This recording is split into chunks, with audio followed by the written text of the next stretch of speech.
Welcome back to more UCL Fantasy content. This will be the best team for Matchday 16, the second leg of the Champions League semi-finals. I'll combine the best Wildcard and Limitless squads into one video, and to be completely honest with you, we have so much money in the bank that the Limitless isn't as powerful now as it was previously in this competition. If you still have both chips remaining, I would recommend using the Limitless now and the Wildcard in Matchday 17 for the Champions League final, but you only need a starting 11 for that specific game week, so that is going to be very easy to manage even for those with only 3 transfers this week and then 5 available moves for the Champions League final. Like this video, subscribe to the channel, and also hit that notification bell so you don't miss a single upload or live stream for both UCL Fantasy and FPL. You can also see the UCL Fantasy League on screen. The code is cCaFxb, and there is an auto-join link to make it even easier to join. And check out all my social media platforms, such as my X, Instagram, and Blue Sky, Dylan RCM. You can also find me by typing FPL Dylan. The Discord server, UCL Fantasy League, and Spotify can also be found in the description. But let's jump straight into this video, building the best 15-man squad for UCL Fantasy. My current squad value is 99.4 million, and I have 9.5 million in the bank before making my transfers, which I'll talk about in my team selection video, which is headed your way. And keep your eyes peeled for the deadline stream tomorrow, where I'll answer all your questions with the captaincy, substitutions, and transfers, covering all the injuries and team news. And the same goes for the team selection video as well, so you're well prepared for Matchday 16 and for the rest of the competition. Let's start off with the 2 goalkeepers, and there are some big changes despite the fact we only have 4 available goalkeepers to choose from.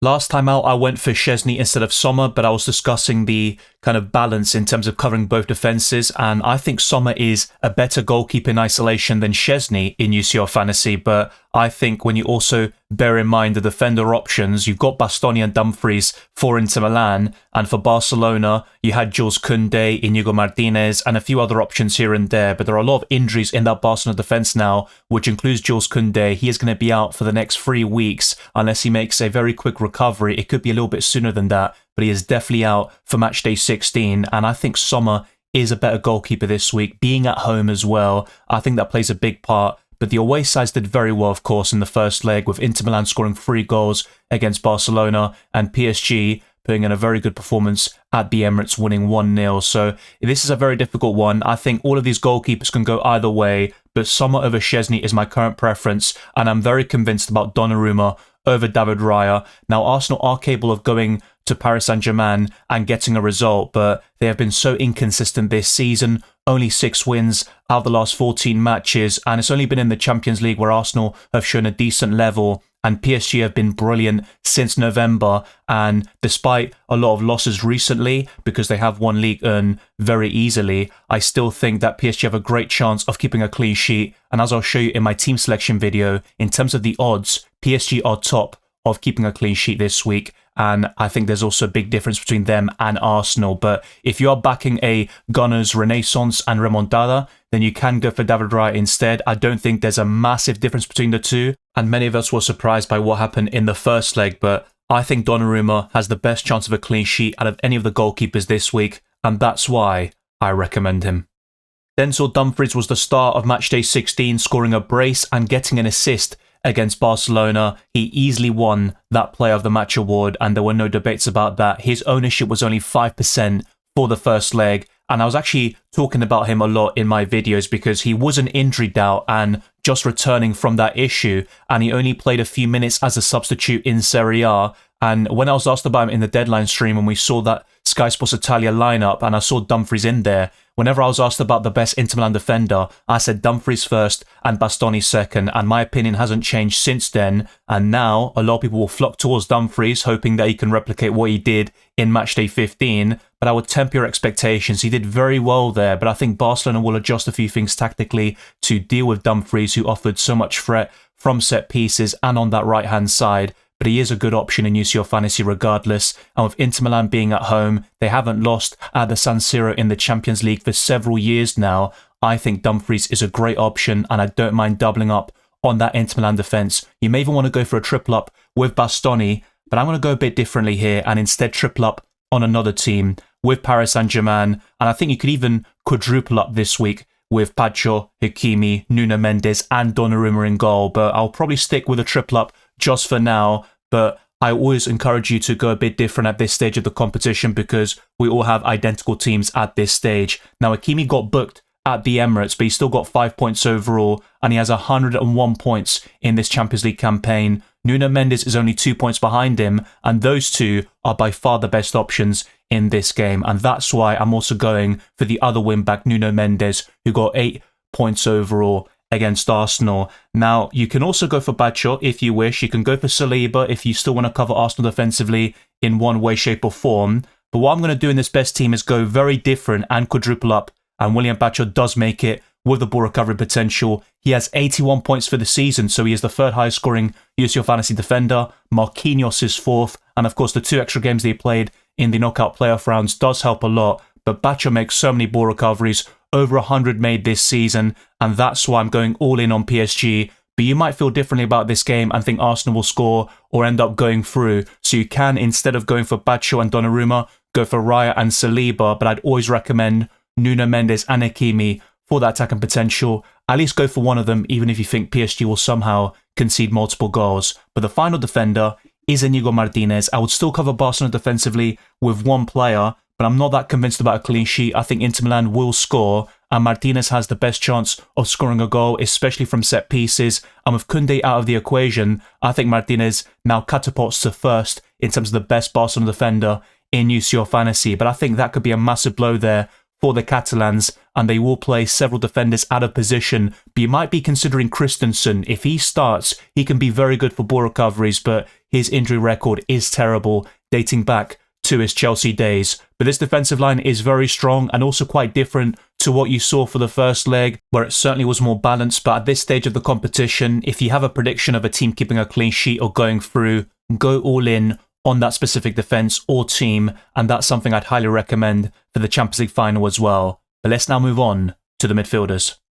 Lamine Yamal had an injury scare in the warm-up of Barcelona versus Inter Milan last week, but he was cleared, he started the game and looked absolutely fine because he had a terrific performance, and despite the fact that the Catalans were 2-0 down at home, he really pushed them through it, scored that really important goal to give them a lifeline, and he created so many big chances. He hit the woodwork, he put in some great crosses, so that was a great performance overall. But of course, you had Denzel Dumfries stealing the show, but Yamal was certainly right up there. Pedri also had a solid game, pulling strings in the midfield, and that was a high-quality game of football. I think PSG versus Arsenal had some great moments, but it was overshadowed by that Inter Milan-Barcelona game, especially with the attacking threat from both teams and a clash of styles, which is always quite interesting to see. But I would still go for at least 2 Barcelona midfielders, even if you're backing Inter Milan to go through. And Rafinha has been so consistent in this competition. He wasn't awarded the goal, which ended up being a Jan Sommer own goal, but he got 2 UCL Fantasy assists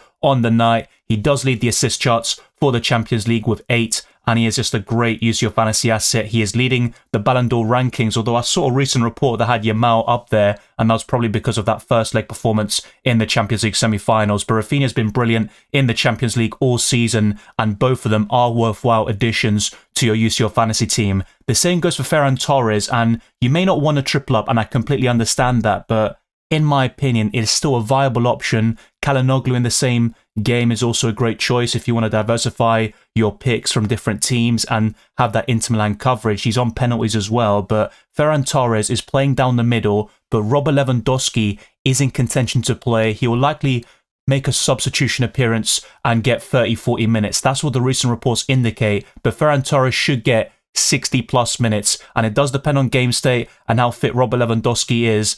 But if it does seem like Robert Lewandowski will start, then I'd definitely drop Ferran Torres, and you might want to go for Kvaratskhelia instead, and that might be the best solution to this problem. You've also got Vitinha, who can get ball recoveries and Player of the Match awards. He did get that specific three-pointer, of course, at the Emirates by winning the Player of the Match, so he is a very good option as well. Declan Rice for Arsenal can take free kicks, set pieces, and he's also a good option from open play. He scored in his 100th appearance for the Gunners against Bournemouth, despite them losing 2-1 at home. And you've got a lot of different options here. Martin Odegaard, when he gets clicking, is a great player, but he has had a terrible campaign this season. João Neves was very impressive, but he was the only PSG player to start this weekend. The rest were rotated, basically, in a 2-1 loss to Strasbourg. But Bukayo Saka who do you go for in these positions? I'd still go for Dembele. I think he is one of the standouts in his position, but he is orange flagged and doubtful because of a hamstring issue. But in my opinion, he will be available and he'll start that game. But let's keep an eye out for that situation. We might get more conclusive updates before the deadline, and they will be covered in upcoming videos like the team selection and the deadline stream tomorrow. But Dembele does make it as things stand. And I'd still go for Bukayo Saka, who scored at the Bernabeu in the last round, and he's got that potential to score or assist against absolutely anybody, but he was poor against Bournemouth, and I don't think he's quite there in terms of match sharpness and that level, which he has lost over the last couple of months. I think he will get it back and improve as a player, but it will take some time, of course, because he was out for over 3 months. But he is the one Arsenal player I look at, especially in that attack, that can make a difference and give them a chance of making a comeback. But this midfield five is very strong. I think the only debatable one is Ferran Torres, with Rob Lewandowski knocking on the door. It's kind of a similar situation to Marmoush and Erling Haaland in FPL. So let me know your thoughts down in the comment section below. Would you replace Ferran Torres with Kvaratskhelia, Vitinha, Rice, Odegaard, Marino, Trossard? Maybe you'd go for Çalhanoğlu or a different direction entirely. I think Pedri and Fermin Lopez are decent choices as well, but they might not necessarily start. Dani Olmo is another good choice, of course, but his minutes are always insecure. Those are the main midfielders I'd be looking at for UCL Fantasy, but there's always a different option here or there that can rise to the surface and be a mega differential, and that's exactly what you need at this stage of the competition.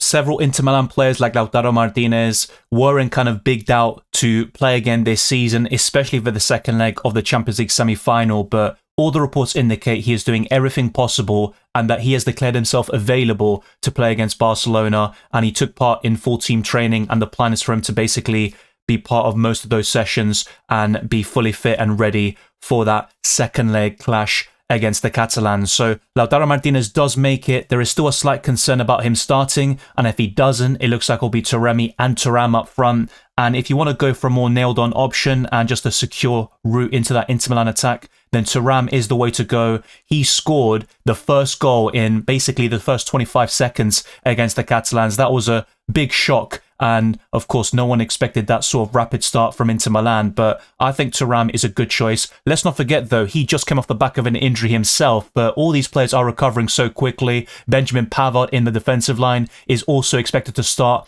over Bissek, and that will be one of the key changes from the first leg. But I think Lautaro Martinez and Thuram are worthwhile additions, and then it comes down to Doué or Robert Lewandowski. Now, this is a very close one because Doué should start against Arsenal, and he has scored in previous rounds, like the home game against Aston Villa. He scored against Brest in a 7-0 win, also at home, and he got an assist against Man City in just 61, 62 minutes of game time. So I think Doué is a very good choice, but I think Lewandowski, even off the bench, can make an immediate impact. He is one of the top scorers in the Champions League of all time. Only Ronaldo and Messi have more in this competition. Cristiano Ronaldo, that is, of course. But I think Lewandowski does make it just about. But you can go for Doué if you wish, and you might feel like you don't have enough PSG attackers with this team. So if you really want that second option, I'd probably go for Kvaratskhelia over Ferran Torres and change things a little bit this way. But if you have the Wildcard or Limitless, one big differential you can achieve is by going for Lewandowski and Lautaro Martinez simultaneously,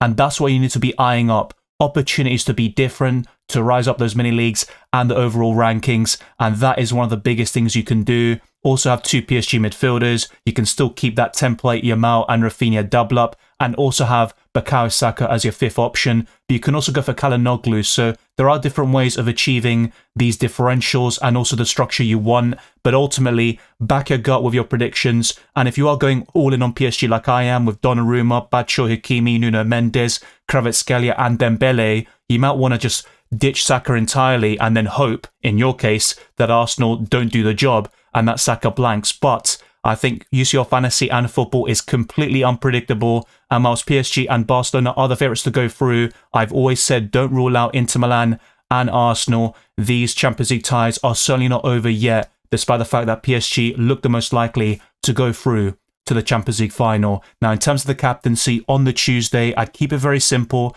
but in my opinion, Rafinha is the best option overall. If you want to go a little bit different, then you can go for Ferran Torres or maybe Thuram, something a little bit different there. And of course, Yamal won't be a massive differential overall, and I think he will be captained by a lot of people. But in terms of those on YouTube and Twitter, I think most will gravitate towards Rafinha. You might want to go for Yamal instead. He would be second in my overall list, with Robert Lewandowski likely not starting as things stand. But the way he's progressing in recent weeks, things are boding well for the Polish striker. And on the Wednesday, if he's fit, and I believe he will be, Ousmane Dembele, I think, is the best captaincy option on the Wednesday. But once more, he is quite a template pick, so you might want to captain Kvaratskhelia instead. Maybe go for Doué up front, or perhaps Saka. It depends on who you end up going for in these positions. But what I've done in this video is hone in on the pool of players in every single area, the goalkeepers, defenders, midfielders and forwards that you should be looking at, and also marking some top differentials that can be difference makers, of course, in your UCL fantasy setups. But that is what I'd go about with the captaincy. I think Rafinha and Dembele are the best template and secure options on each day. But I've also mentioned some backups just in case, because we do have some orange flag players, as you can see, Lautaro Martinez, Lewandowski and Ousmane Dembele. All the possible replacements have also been highlighted in this video. I'll discuss this in my team selection podcast as well, with my current transfer plans, with free available moves, and also in the deadline stream with more information after the press conferences and more updates. That concludes another UCL Fantasy video and podcast for the season, this time out of Matchday 16, the second leg of the Champions League semi-finals. So that's the best team overall, combining the Wildcard and the Limitless chips and ways you can be a little bit different to the rest of the pack. I'll be discussing a non-Limitless and Wildcard squad, of course, in my team selection. Both chips were used early in this competition, and I think by watching all of my videos you will have a good idea of how to tackle different situations with your current resources. And we all have a lot of money in the bank, so any single move we talk about we can easily afford, so there's not really much room, I think, for debate in terms of, oh, funds do play a part in what I can or can't do, which gives you more liberty, so to speak. But we are gravitating towards the same sort of options, and that's why going all in on a certain defense or maybe an attack can be the difference maker for the Champions League semi-finals. Thank you very much for watching this video and listening to this podcast. If you enjoyed it or found it insightful, then like this video, subscribe to the channel, and also hit the notification bell